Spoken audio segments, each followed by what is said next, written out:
नमस्कार।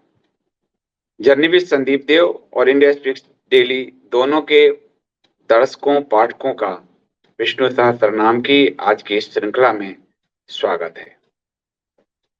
विष्णु सहस्त्रनाम श्रृंखला इस अंक को विवेक और आभा मिश्रा जी ने अपने दोनों ही बच्चे विजया एवं वैभव के नाम पर स्पॉन्सर किया है। उनको बहुत-बहुत धन्यवाद। और सबसे प्रसन्नता की बात है कि आज उनके पुत्र का जन्मदिन है, तो भगवान विष्णु के नाम को उनके पुत्र धारण करे, उस वैभव को धारण करे जो उनका नाम है। यही हम सब उम्मीद करते हैं और ये आशीर्वाद देते हैं बच्चे को। तो आभा जी और विवेक जी और उनके दोनों ही प्यारे बच्चों को बहुत-बहुत धन्यवाद। इस श्रृंखला में जो लोग भी स्पॉन्सर कर रहे हैं उन सबका धन्यवाद, क्योंकि इसके कारण ये श्रृंखला चल पा रही है। आप लोग भी यदि भविष्य में विष्णु सहस्त्रनाम की इस श्रृंखला को प्रायोजित करना चाहते हैं तो आप अमरदीप से 8826291284 पर संपर्क कर सकते हैं। हम विष्णु सहस्त्रनाम में प्रतिदिन 5 श्लोक ले रहे हैं और हमने अभी तक 30 श्लोक लिए हैं और भगवान के 282 नाम की व्याख्या अभी तक इस पर हो चुकी है। आज हम लेंगे 31वां श्लोक। 31वां श्लोक है अमृतांशुद्भवो भानु शशबिंदु सुरेश्वर औषधम जगतः सेतु सत्य धर्म पराक्रम। इसमें भगवान विष्णु के जो नाम हैं वो है एक अमृतांशुद्भव भानु शशबिंदु सुरेश्वर औषधम जगतः सेतु और सत्य धर्म पराक्रम। इस श्लोक में भगवान के इतने नाम आए हैं। पहला नाम है अमृतांशुद्भव। तो अमृतांशुद्भव का तात्पर्य है कि चंद्रमा जो है जिसकी किरणों से सारी औषधियां, सारे फल, सबको वो अपनी औषधियों से रस प्रदान करता है चंद्रमा। और हमारे वेदों में भी है कि सोम को जो रस प्रदान करता है वो चंद्रमा ही है।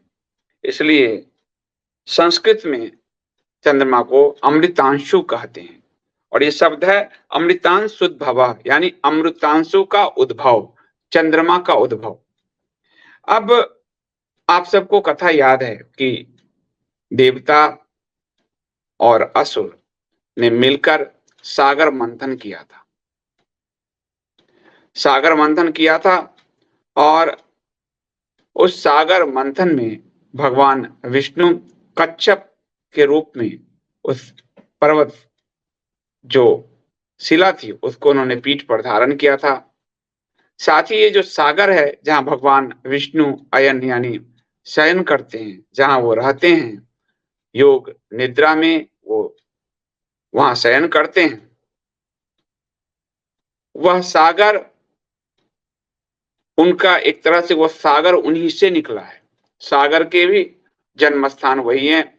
जल प्रलय जब होता है तो आप देखते हैं, जो आपको पिछले नामों में स्पष्ट हुआ है भगवान के, कि प्रलय भी उन्हीं से और प्रलय के बाद निर्माण भी, सृजन भी उन्हीं से। तो यहां इस नाम में उनको अमृतांशुद्भव कहा गया, यानी चंद्रमा का जन्मदाता, पिता, उद्भव स्थल वही समुद्र है। उद्भव स्थल चंद्रमा का। जब सागर मंथन में चंद्रमा भी बाहर निकला था, लक्ष्मी बाहर निकली थी, भगवान विष्णु ने धारण किया, चंद्रमा निकला तो भगवान शिव जिन्होंने विष धारण किया और जिसके कारण नीलकंठ उनका नाम पड़ा। तो वो जो विष की गर्मी है उसकी शांति के लिए, शीतलता प्रदान करने के लिए भगवान शिव के मस्तक पर भगवान शिव ने वो चंद्रमा धारण किया। पर चंद्रमा उसी समुद्र मंथन से निकला था और वो समुद्र चूंकि भगवान विष्णु का निवास स्थान है, इसलिए चंद्रमा के जन्मदाता कहे गए भगवान विष्णु। तो अमृतांशुद्भव, चंद्रमा के जन्मदाता। उसके बाद दूसरा नाम है भानु। भानु मतलब तेज, सूर्य का तेज, आप समझ ही रहे हैं। तो जो स्वप्रकाशित है, विश्व के हित के लिए स्वयं सूर्य के रूप में प्रकाशित होता है, प्रकट होता है, और जो पूरे सौर मंडल का अधिष्ठान है। पूरे सौर मंडल, पूरा सौर मंडल उसी के आसपास इर्द गिर्द घूमता है। सौर मंडल जो है उस सूर्य के आसपास, तो भगवान भानु सूर्य भी वही है जो पूरे जगत को प्रकाशित किए हुए हैं। उसके बाद नाम आया है शश बिंदु। शश जो है इस चंद्रमा में लगे कलंक को कहते हैं। आप चंद्रमा को देखते होंगे कि चंद्रमा में जो हमें घेरा धब्बा सा दिखता है, तो उस धब्बे को संस्कृत में कहा गया कि खरगोश की तरह वह दिखता है, इसलिए शश मतलब खरगोश भी। तो वह खरगोश की तरह वह बिंदु चंद्रमा में दिखता है। तो शश बिंदु, खरगोश के आकार का चंद्रमा, और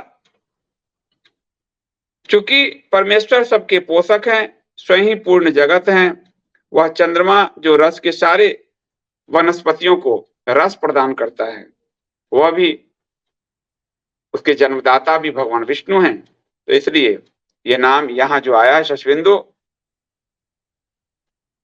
तो चंद्रमा की तरह ही पोषकता प्रदान करने वाले भगवान विष्णु, चंद्रमा की तरह ही पोषकता प्रदान करने वाले भगवान विष्णु।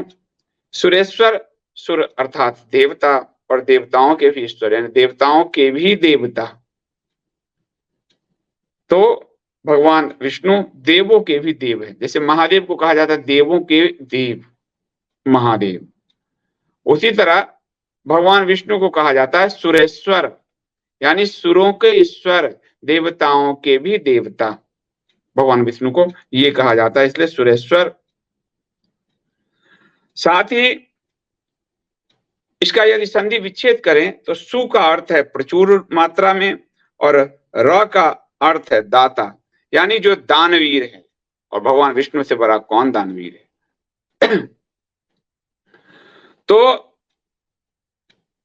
जो दानवीर है, और साथ ही जो मनुष्य को, अपने भक्तों को दान के लिए प्रेरित करता है, जो दान के लिए प्रेरित करता है, ये बड़ी बात है, ताकि उनका भक्त धर्म कार्य के लिए दान करे। तो दान के भाव को तत्परता के साथ जो प्रेरक करता है, इसलिए भी वह सुरेश्वर है। उसके बाद है औषधम। सारे संसार के पीड़ा को हरने वाला भगवान विष्णु है, इसलिए वो औषधि रूप है। और मैं आपको कुछ उदाहरण देता हूं औषधि रूप के भगवान विष्णु सहस्त्र नाम के। तो आयुर्वेद शास्त्र में भगवान विष्णु के सहस्त्र नाम का बहुत ही समादर किया गया है। चरक संहिता में कहा गया है कि व्यापक चराचर पति तथा सहस्त्र शीर्षा भगवान विष्णु की सहस्त्र नामों से स्तुति करके रोगी सभी प्रकार के जरों से मुक्त हो जाता है। और उसके बाद कहा गया है कि किसी भी तरह का ज्वर हो, उसमें उसकी शांति के लिए विष्णु सहस्त्र नाम का कीर्तन करना चाहिए। ये सब चरक संहिता में है। ग्रह आदि की शांति के लिए भी विष्णु सहस्त्र नाम का जाप करना चाहिए। और वाण भट्ट ने अपनी पुस्तक कादंबरी में इसका वर्णन किया है। ये तो आधुनिक काल की बात है कि सूतिका गृह, जहां पर बच्चों का जन्म होता है, माताएं बच्चों को जन्म देती है, लगातार विष्णु सहस्त्र नाम का पाठ किया जाए तो बहुत ही सरलता से माता संतान को जन्म दे देती है, और बालक कभी भी मूर्ख, मूक आदि जन्म नहीं लेता। तो विष्णु सहस्त्र नाम प्रधान औषधि के रूप में आयुर्वेद में स्वीकार किया गया है, इसलिए औषधम। और इसलिए नाम त्रयी जो है, ओम अच्युताय नमः, ओम अनंताय नमः, ओम गोविंदाय नमः, ये जो नाम त्रयी है ये भी औषधि है। मैंने आपको बताया था कि ये भी औषधि है। तो भगवान विष्णु जो हैं वो चूंकि संसार के रोग को मिटाने के लिए औषधि रूप से हैं। आपकी मानसिक पीड़ा भी है, यदि संकट में है, आर्थिक संकट में है, धन के संकट में है, तो आप शांति से बैठकर विष्णु सहस्त्र नाम का पाठ कर लें, आपकी मानसिक उद्विग्नता, संताप चला जाएगा और भगवान आपका कल्याण करेंगे। तो चरक संहिता से लेकर और कादम्बरी बाण भट्ट तक सबने माना है कि विष्णु सहस्त्रनाम एक औषधि रूप है। तो भगवान का औषधम यानी जगत के रोग को मिटाने के लिए वह औषधि के रूप में उपस्थित हैं, इसलिए औषधम जगत सेतु कहा गया। औषधम जगतः सेतु सत्य धर्म पराक्रम। जगत सेतु, सेतु का मतलब पार कराने वाला, पुल। तो जगत से आपको पार कराने वाले सेतु भगवान विष्णु ही हैं। संसार से आपकी नैया को वही पार लगा सकते हैं, इसलिए वो सेतु है। और राम अवतार में भगवान ने राम सेतु का निर्माण किया वानर भालुओं के साथ मिलकर माता सीता के लिए। तो वह सेतु है जोड़ने वाले हैं। उन्होंने युद्ध में भी सेतु का उस काल में निर्माण किया, त्रेता युग में आप देखिए। और वो जगत से आपको पार ले जाने के लिए भी सेतु का कार्य करते हैं, इसलिए भगवान सेतु हैं।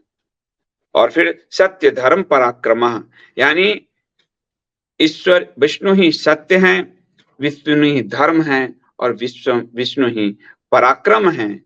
तो वो सत्य रूपी धर्म और पराक्रम वाले परमात्मा हैं, इसलिए ईश्वर ही सत्य और शुद्धता को स्थापित करने के लिए और असत्य और अधर्म का नाश करने के लिए अपने पराक्रम को प्रदर्शित करते हैं। तो इसलिए भगवान विष्णु सत्य धर्म पराक्रम हैं।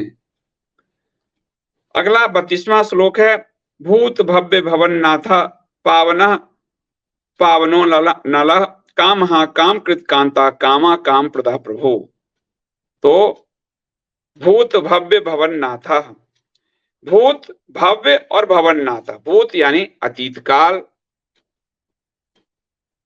वर्तमान और भविष्य, तीनों यानी भूत भविष्य और वर्तमान सभी विषयों के स्वामी आप भगवान विष्णु हैं।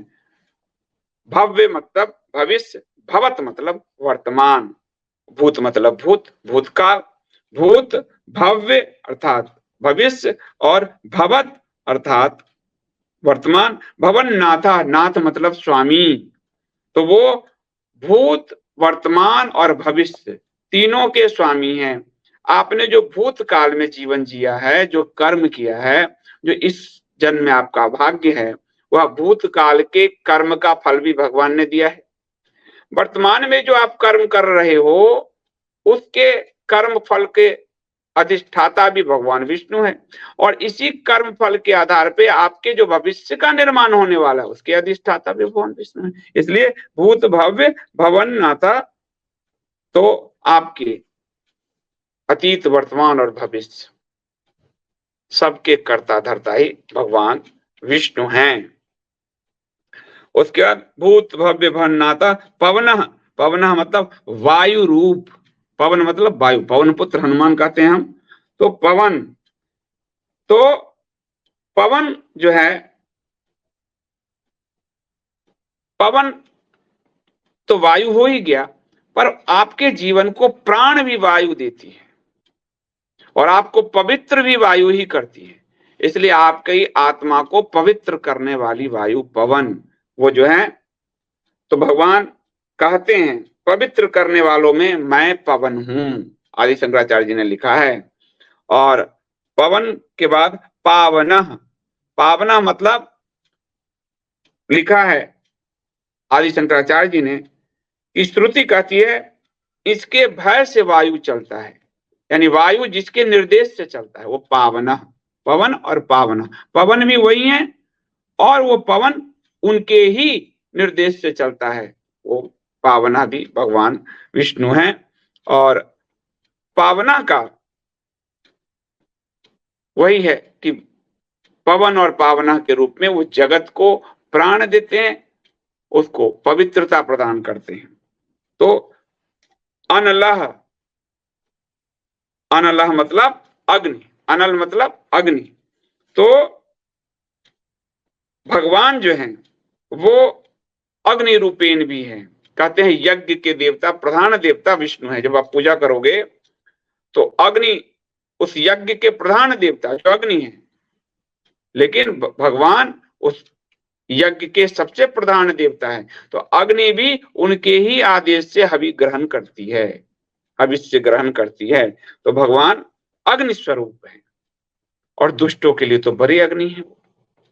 राक्षसों को तो वो सारे राक्षस असुर दैत्यों का तो वो विनाश करते हैं। जैसे अग्नि किसी जंगल में लग जाए तो पूरे जंगल को साफ कर देती है, वैसे ही भगवान असुरों का विनाश करते हैं, इसलिए वो अनल हैं। और इसका एक तीसरा अर्थ भी है।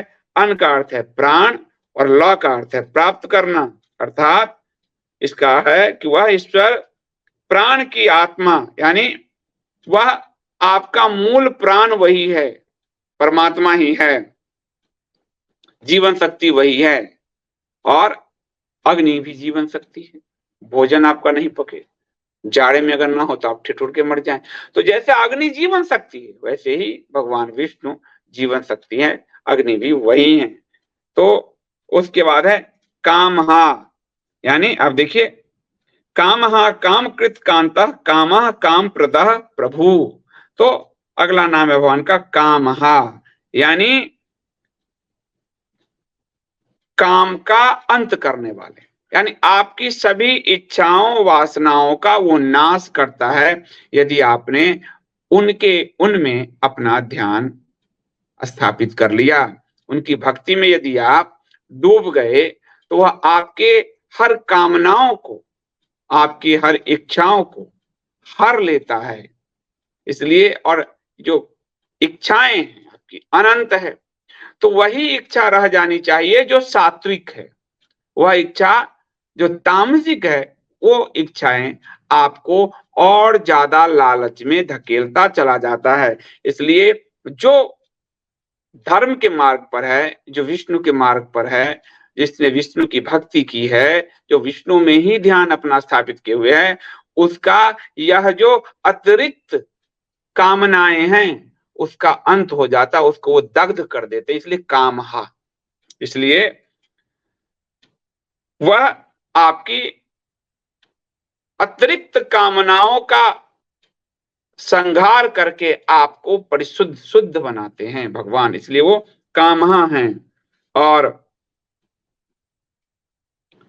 तो कामहा, उसके बाद भगवान का नाम कामकृत। अब कामहा के बाद देखिए कामकृत, यानी आपकी कामनाओं की पूर्ति करने वाले भी भगवान हैं। आपकी अतिरिक्त कामना, यानी ये मुझे मिल गया तो अब ये मिल जाए, ये नहीं तो ये मिल जाए, और यही आदमी करता गया तो दूसरे के अधिकार खत्म कर देगा। तो और कामनाओं का कोई अंत नहीं है, और जो कामनाएं हैं वही दुख का मूल है। आप जो अपेक्षा पालते हो दूसरों से, वही दुख का मूल है। तो आपकी अतिरेक कामनाएं, जैसे सागर है, गागर है, गागर में यदि हम सागर का जल भरें और जल को अगर हम ऊपर, जितना स्पेस उतना ही आएगा, उस पे ऊपर भरेंगे तो गिर जाएगा। तो कामनाएं उतना ही है जिससे सृष्टि चले और आपका जीवन चले। उससे अतिरिक्त है तो उसका वो अंत करते हैं। कैसे? यदि आप उनकी भक्ति में धर्म को धारण करते हो, ध्यान को धारण करते हो और काम करता। लेकिन कामनाओं के बिना संसार नहीं चल सकता, सृष्टि नहीं चल सकती। तो वह आपकी सात्विक कामनाओं की भी पूर्ति करने वाला वही है। ये नहीं वो कह रहा है कि आप सारी कामनाओं छोड़ दो, कामनाओं को छोड़ दो, नहीं, आपकी सात्विक कामनाओं की पूर्ति करने वाला भी वही है। इसलिए भक्तों की सात्विक जो कामना है, जो वास्तविक आपकी कामना है, उसकी पूर्ति भी, परिपूर्ति भी वही करता है। और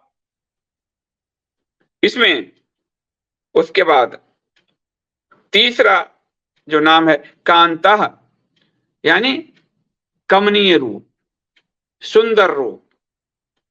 काम हमेशा सौंदर्य लिए हुए है, इसलिए कामदेव वाला जो आप कथा सुनते हो, भगवान शिव ने जो बाण चलाए तो उसके साथी के रूप में वसंत है, सब कुछ है। तो कांता वह जो मंत्र मुग्ध करने वाला है, जो सत्यम शिवम सुंदरम है, वह जो शुद्ध व्यक्तित्व आपका प्रदान करता है, वह कांता। जब आप अतिरिक्त कामनाओं से बाहर आकर सात्विक कामनाओं को केवल अपनी पूरा करते हो, तो आप कांत रूप, रमणीय रूप, मंत्र मुग्ध करने वाला जो रूप होता है, वही परमात्मा का रूप है। वही रूप आपके अंदर वो निखारते हैं।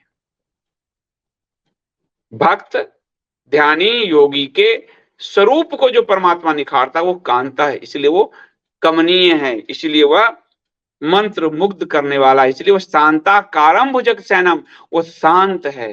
वो जो है आपके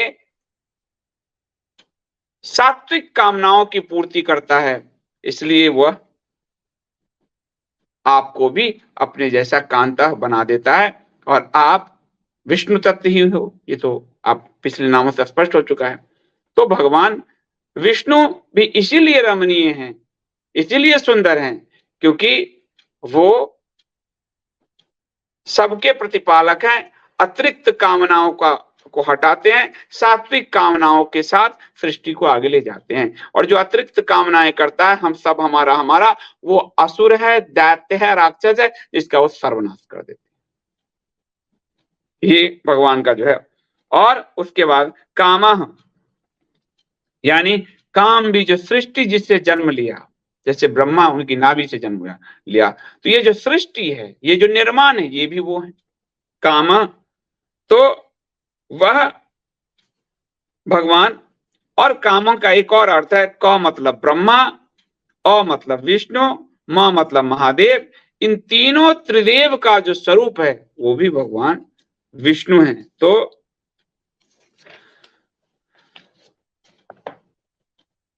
इसलिए वो जो है वह तीनों के स्वरूप हैं, साक्षात स्वरूप, इसलिए भी काम है। और वह सृष्टि के निर्माण करता है, इसलिए भी काम है।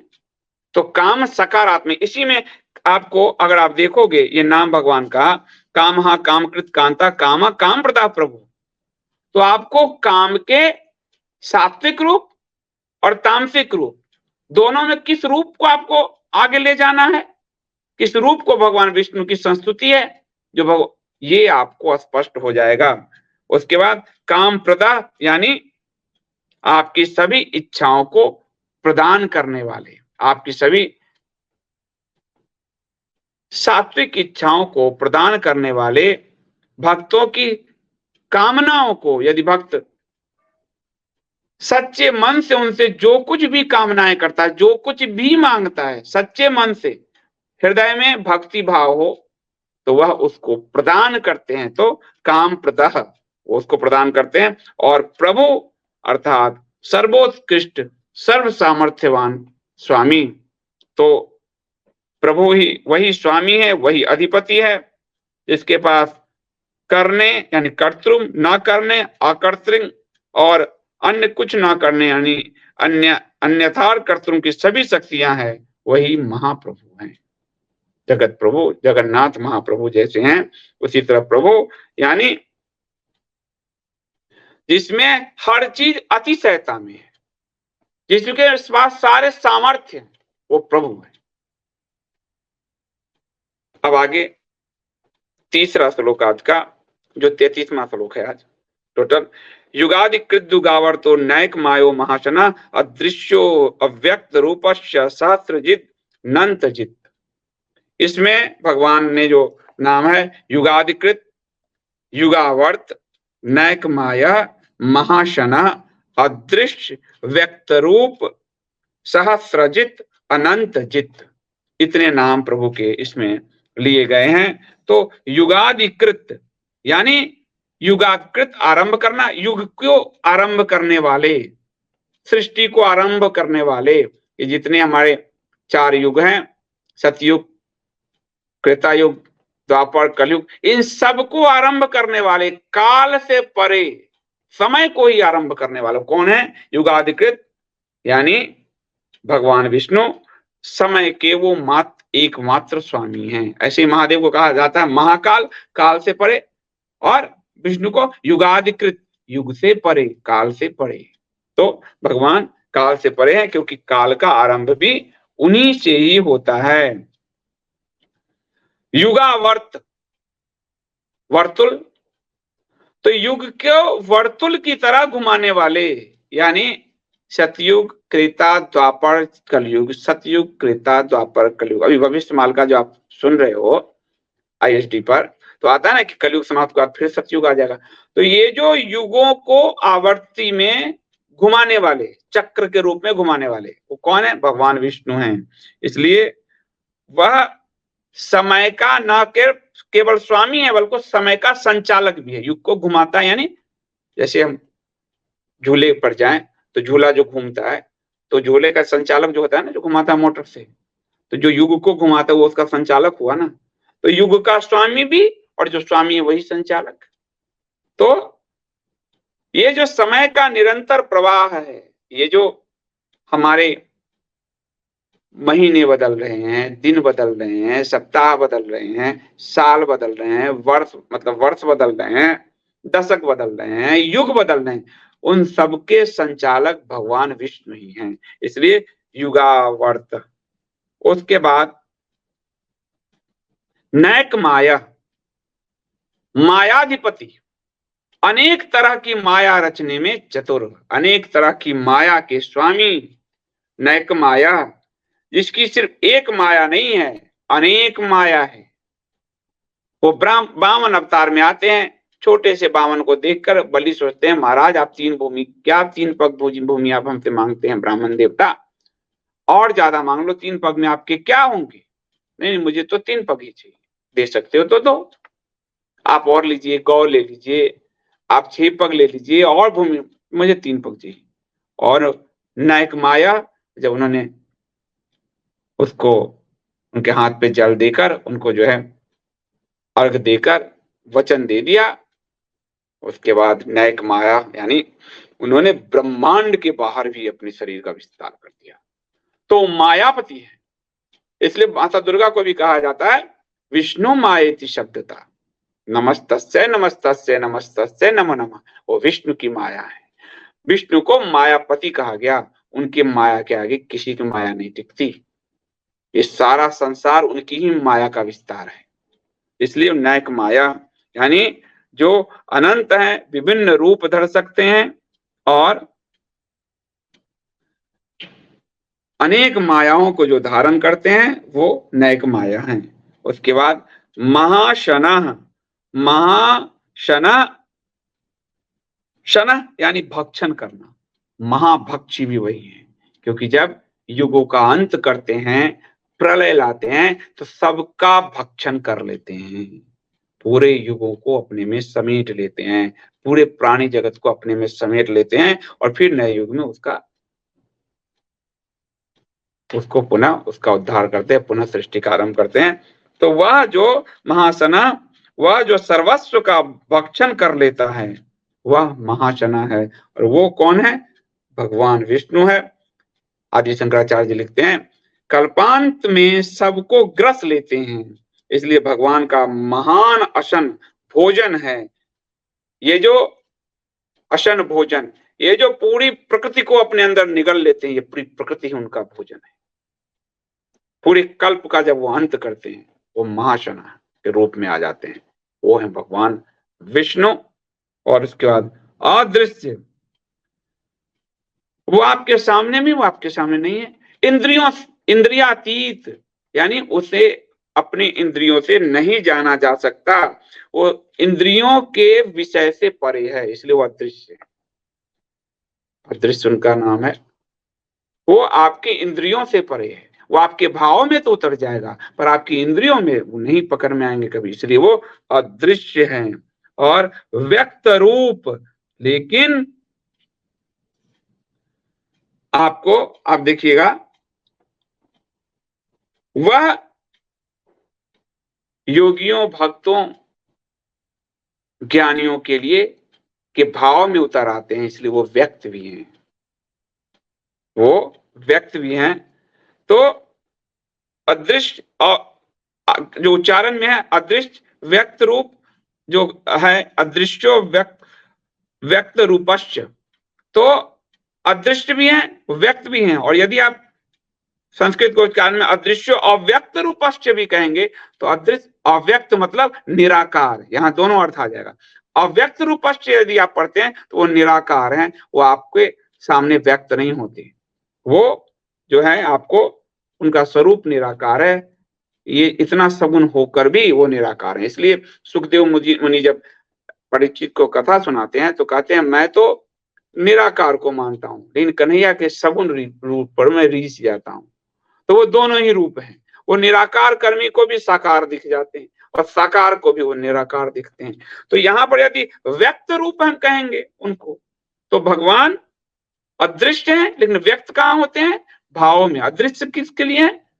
हमारी ज्ञानेंद्रियों के लिए, हमारी इंद्रियों के लिए, हमारी इंद्रियों के पकड़ से बाहर हैं, लेकिन व्यक्त हमारे भाव में प्रकट होते हैं, हमारी भावनाओं में, हमारी भक्ति में, हमारे ध्यान में प्रकट होते हैं व्यक्त रूप। यदि लेकिन इसका उच्चारण यदि हम अव्यक्त रूपश्च पढ़ेंगे तो वो निराकार है, हमारे लिए अव्यक्त है, निराकार स्वरूप वाला है। तो दोनों ही अर्थ आप जब उच्चारण करेंगे, युगाधिकृत दुगावर्तो नैक मायो महाशना अदृश्यो अव्यक्त रूपश्च या अदृश्यो व्यक्त रूपश्च, दोनों ही अर्थों में भगवान के दोनों ही अर्थ है।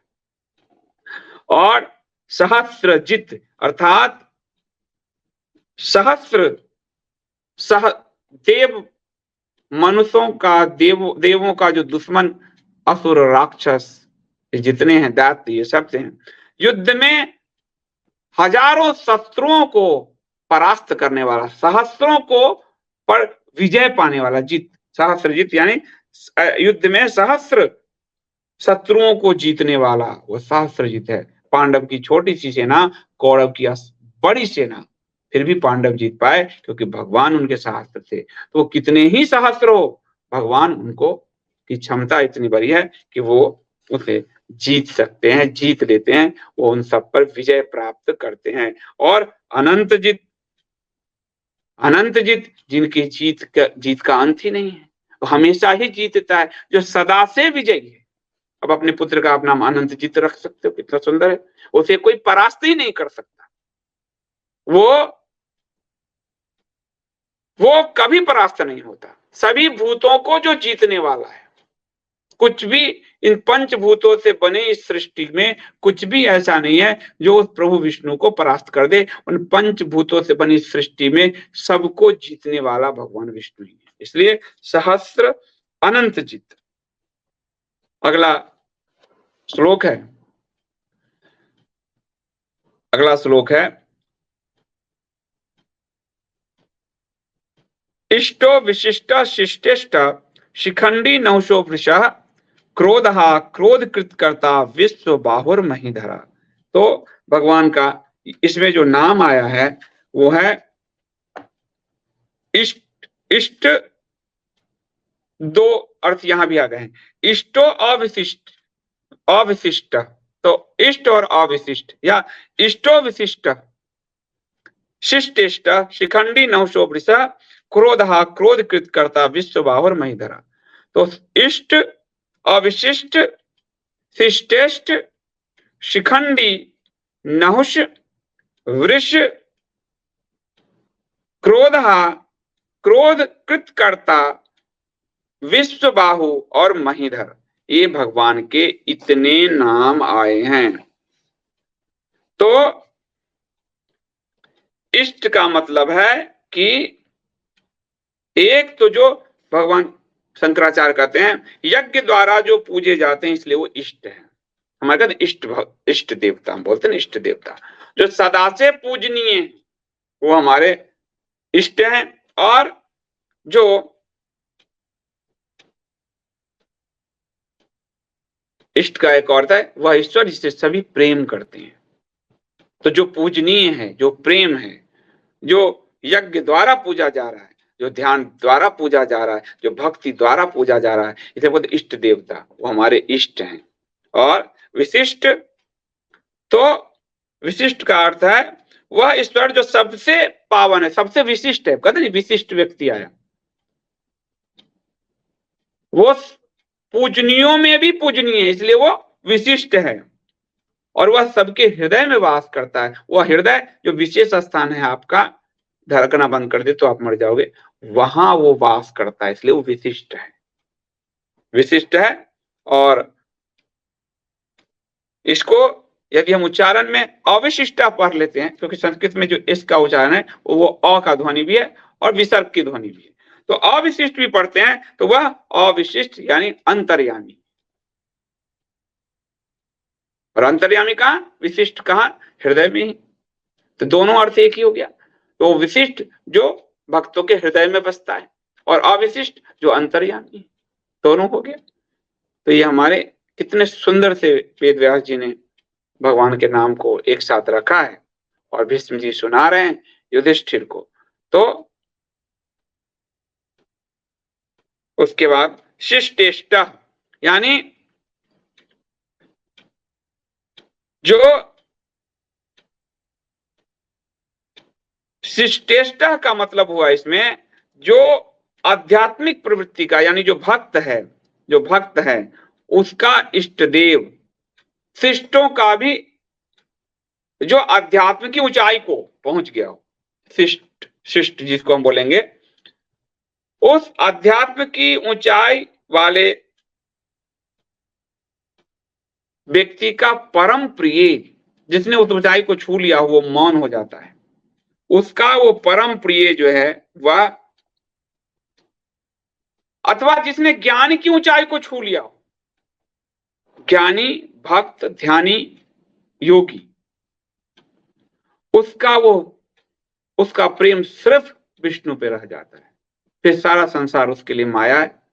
तो वह इसीलिए शिष्टेष्ट है। भगवान उस जो है उनका नाम शिष्टेष्ट है, यानी श्रेष्ठ पुरुषों के भी इष्ट देव। यानी श्रेष्ठ पुरुष मतलब जो अध्यात्म की ऊंचाई को छू चुका हो, जो ज्ञान की ऊंचाई को छू चुका हो, जो ध्यान की ऊंचाई को छू चुका हो, और जो भक्ति की ऊंचाई को छू चुका हो, जो योग की ऊंचाई को छू चुका हो।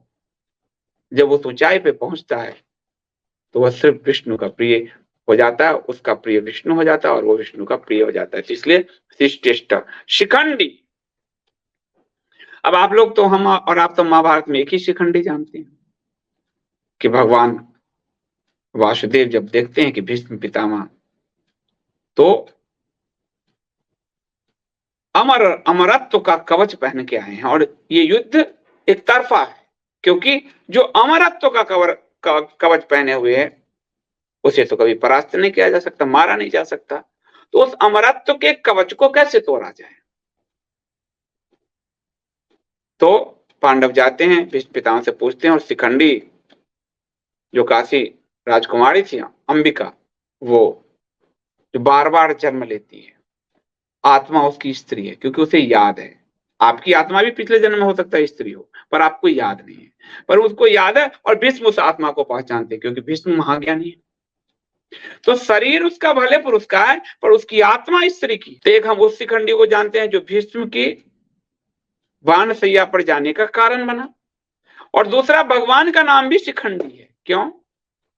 आप भगवान कन्हैया का जो रूप देखते होंगे, मोर पंख वाला रूप देखते हैं, तो शिखंड मतलब मोर का पंख, जो मोर के पंख को धारण करता है, इसलिए भगवान विष्णु शिखंडी हैं। और भगवान कृष्ण के अवतार में उन्होंने मोर के पंख को धारण किया, और मोर के पंख के धारण करने के पीछे का बड़ा दर्शन है कि वो जिसको मोर ने अवशिष्ट त्याग दिया, लेकिन चूंकि वो प्रेम में नाचता है, वो सुध बुध खोकर नाचता है, वो स्वयं को भूल जाता है जब वर्षा देखता है, जब नृत्य करता है, वो स्वयं में नहीं होता, और जो स्वयं में नहीं वो परमात्मा में है।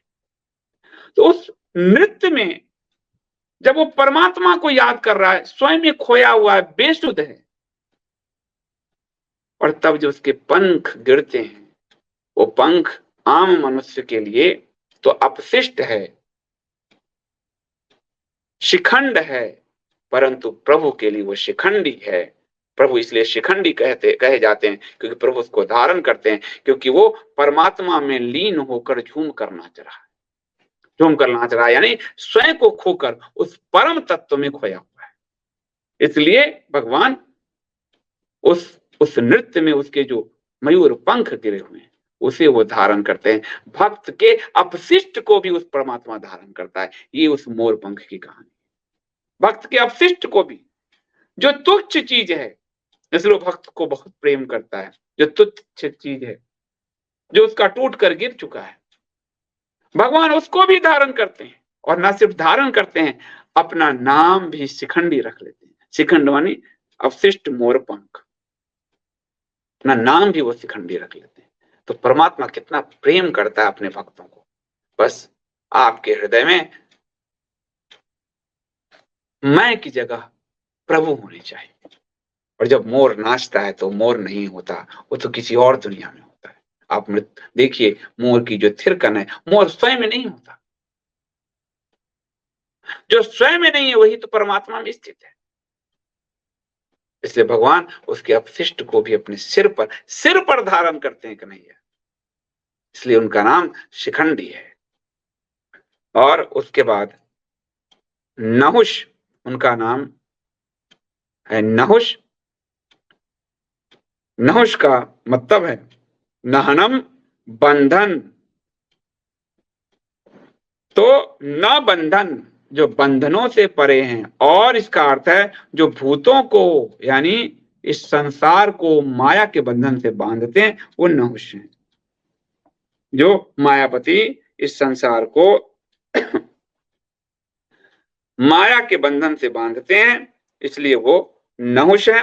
और वृष यानी वर्षा करने वाले, धर्म की वर्षा, कामनाओं की वर्षा, सात्विक कामना हो। तो वृष का अर्थ है कि धर्म स्वरूप भगवान विष्णु जो हैं धर्म स्वरूप हैं, और वो आपकी कामनाओं को पूर्ण करते हैं। वो धर्म की वर्षा करते हैं, कामनाओं की वर्षा करते हैं, वो आपको परिपूर्ण बनाते हैं, इसलिए वो वृष हैं। वृष पे कल भी आया था भगवान का नाम, तो आपको मैंने बताया था कि वो महाभारत में कहते हैं भगवान आदिशंकर लिखते हैं, हे भारत, लोकों में निघंटु की पदाख्याति के अनुसार भगवान धर्म को वृष कहते हैं, अतः मुझे भी उत्तम वृक्ष ही जान। तो धर्म की वर्षा करते हैं, और धर्म युक्त कामनाओं की वर्षा, अधर्म युक्त कामनाएं नहीं। परंतु जब राक्षस अधर्म युक्त कामना मांग लेता है, उनसे वरदान मांग लेता है उस जमाने में, तो फिर उसका अंत भी करते हैं, दंड भी देते हैं। दंड भी नाम विष्णु का है। तो वृष क्रोध हा मतलब समाप्त। जब विष्णु में रम गया, उनकी भक्ति उनके ध्यान में रम गया, उसके क्रोध का अंत कर देते हैं। वो फिर उसके अंदर क्रोध नहीं रहता, उसके अंदर प्रेम रहता है, प्रेम की झरना बहती है। इसलिए भगवान का नाम है क्रोधहा, जो क्रोध को नष्ट करते हैं। क्रोधहा, उसके बाद उनका नाम है क्रोध कृत करता, और दुष्टों पर क्रोध करने वाले। इसलिए ये जो गांधीवादी अहिंसा है, वो भगवान विष्णु उसको ध्वस्त करते हैं। एक तरफ तो वो क्रोध का अंत करते हैं जो प्रेम में है, जो ध्यान में है, दूसरी तरफ क्रोध कृत करता, जो दुष्टों पर क्रोध करते हैं और उसका नाश करते हैं, और उसको उसके कर्मों के अनुसार दंड देते हैं। इसलिए क्रोध कृत करता, तो क्रोध कृतकर्ता का मतलब है कि क्रोधहा क्रोध कृत करता, क्रोधहा यानी साधुओं का क्रोध वो नष्ट कर देते हैं, क्रोध कृत करता यानी असाधुओं पर वो क्रोध बनकर बरसते हैं। यही सनातन धर्म है। एक गाल बढ़ाने वाला यह एक नपुंसकता का चोला था जिसने भारत को डस लिया। वो आज भी यहाँ पर शाहीन बाग होते हैं और उस पर दंड नहीं दिया जाता। वह शासक नहीं है, वह विष्णु तत्व को नहीं जानता, वो सिर्फ चुनाव तत्व को, वोट तत्व को जानता है। इसलिए भगवान जो है वो क्रोध क्रोध कृत करता, वो साधुओं का क्रोध नष्ट करते हैं और असाधुओं पर क्रोध करते हैं, इसलिए वो क्रोध कृत करता है। इसके बाद विश्वबाहु, उनसे पूरा ब्रह्मांड उन्हीं के बाहु में जकड़ा हुआ है। तो भगवान जो है वो विश्वबाहु, सबके सबके आश्रयदाता वही हैं, सबके आलंबन वही है, सारा सृष्टि उन्हीं में है, वही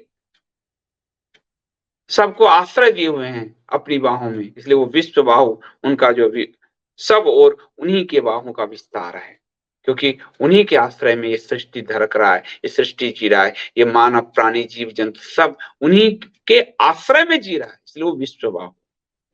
महीधरा, जिसने पृथ्वी को धारण किया है, यानी आपको वराह रूप, ये पृथ्वी उन्हीं से है, पृथ्वी की उत्पत्ति वही करते हैं, और जब पृथ्वी पर संकट आया तो वराह रूप लेकर भगवान ने वर्षों उस पृथ्वी को अपने थूथन पर उठाए रखा, इसलिए महीधरा।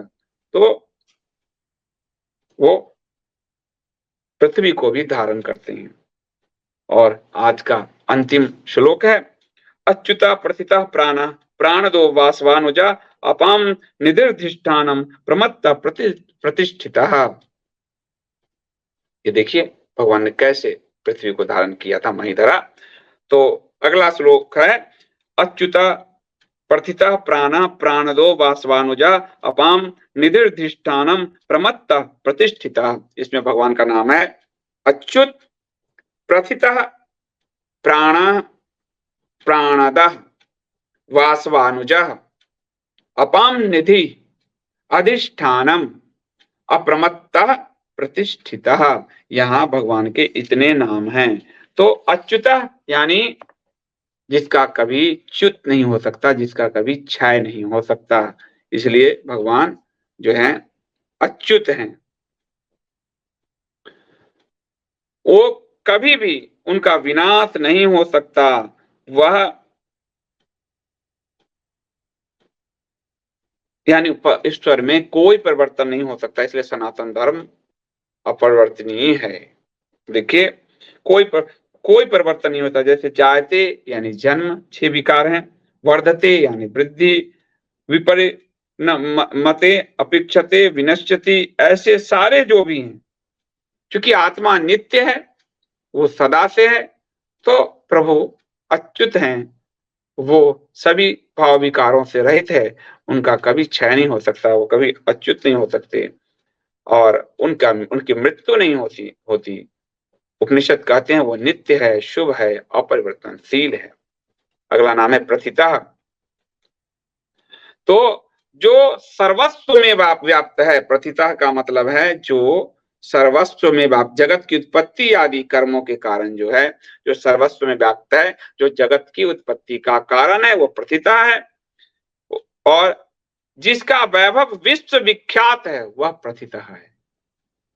जिसका वैभव, जिसके वैभव के आगे संसार का सब वैभव फीका है, वह प्रथितः है।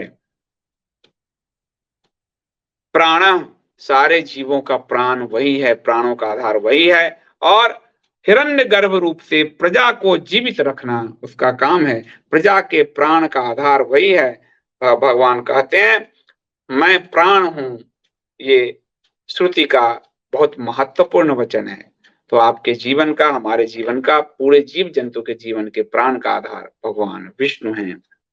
प्रणदः, सबका भरण पोषण करने वाले वह ईश्वर सर्वशक्तिमान प्राण तो प्रदान करता है, और दा यानी प्राण प्राणदः, तो प्राणदः का एक मतलब है कि वह सबका भरण पोषण भी करता है, दूसरा प्राण और प्राणदः यानी वो प्राण भी है, और दा धातु यानी विनाश, वह विनाश की शक्ति भी है, वो प्राण को हरने वाला भी है, वो मुक्त करने वाला भी है, तो वह प्राणदः भी है। उसके बाद वासवानुजः, तो वासवानुजा यानी वासव इंद्र, इंद्र के अनुज। और आपको बताया मैंने कि कश्यप जी और अदिति के गर्भ से वामन अवतार के रूप में भगवान का जन्म हुआ। सबसे छोटे थे और इंद्र सबसे बड़े भाई हैं। तो वासवानुजा, इंद्र के भाई। इसका एक और अर्थ है वेदांत में कि देव श्रुति में, वेदांत में कहा गया कि वह इंद्र इंद्रियों के स्वामी हैं, इंद्रियों के स्वामी हैं। और इस वजह से वो जो भगवान है वह मन, इंद्रियों के स्वामी हैं, इसलिए वो मन है, इंद्र मन है। और मन के अनुज के रूप में यानी आध्यात्मिक शक्ति जो है वो मन, मन की पूरी चेतना, जो बुद्धि जो होता है, मन पर लगाम कौन लगाता है? बुद्धि। तो बुद्धि कौन है? भगवान विष्णु। अनुज है, बुद्ध सबसे छोटा ग्रह है। तो वासवानुजा, इंद्र मन है और मन पे नियंत्रण कौन करता है? वो छोटे भाई कौन? बुद्धि। तो वो भगवान विष्णु है। तो वह आध्यात्मिक जागृति जब आती है तो मन की गति रुक जाती है, मन के आप मालिक हो जाते हैं, मन आपका मालिक नहीं रहता। तो इंद्र पूरा इंद्रियों का प्रतीक है वेदांत में, भगवान इंद्र। तो जब इस इंद्रियों पर अध्यात्म का नियंत्रण हो जाता है, लगाम, सारथी, भगवान को सारथी, जैसे अर्जुन के सारथी थे, तो वो वासवानुजा रूप है उनका कि वो सारथी की भूमिका में है, सारथी की भूमिका में। और इंद्र के छोटे भाई हैं, इसलिए वासवानुजा। उसके बाद अपाम निधि, अपाम निधि यानी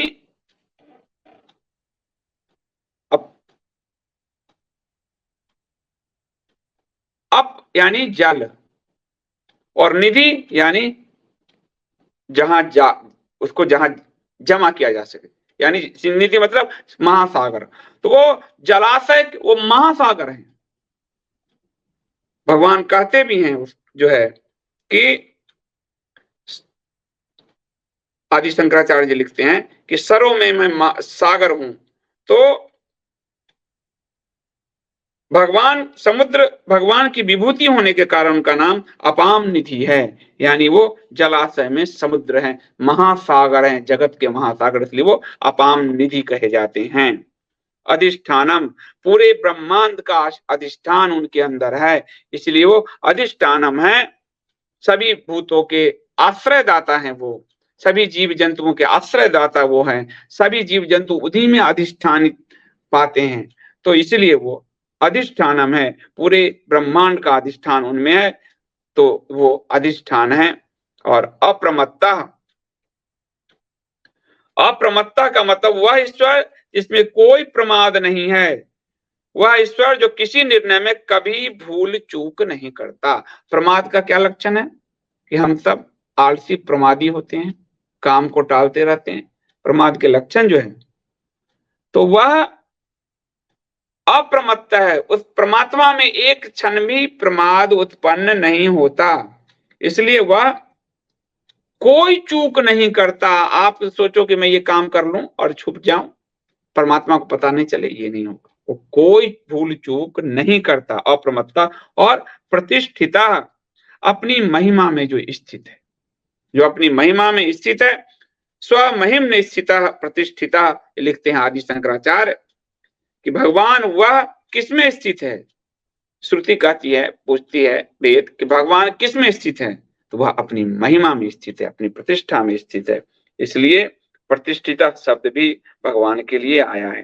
तो आज आप लोगों ने ये 35 हमने श्लोक भगवान के नाम के और 326 नाम हमने पूरे कर लिए। तो आज के विष्णु सहस्त्र नाम की इस कड़ी में इतना ही। इस अंक को विवेक और आभा मिश्रा जी ने अपने दोनों बच्चे विजया एवं वैभव के साथ स्पॉन्सर किया है, और वैभव का आज जन्मदिन है, तो पूरे परिवार को ढेर सारी शुभकामनाएं वैभव को ढेर सारा आशीष, भगवान विष्णु उस पर अपनी कृपा बरसाएं, वो हमेशा अपने नाम के अनुरूप वैभव को प्राप्त करे। तो विष्णु सहस्त्र नाम के इस अंक को आज मैं यही समाप्त करता हूँ। आप लोग विष्णु सहस्त्र नाम की इस श्रृंखला को धर्म की यात्रा में अर्थ की सहभागिता के साथ इस यज्ञ में अपने स्पॉन्सरशिप से भाग अदा करना चाहते हैं तो आप अमरदीप को व्हाट्सएप या टेलीग्राम पर 8826291284 पर जरूर संपर्क कर सकते हैं। और तब तक के लिए मुझे अनुमति दीजिए। जय सिया राम, जय जगन्नाथ।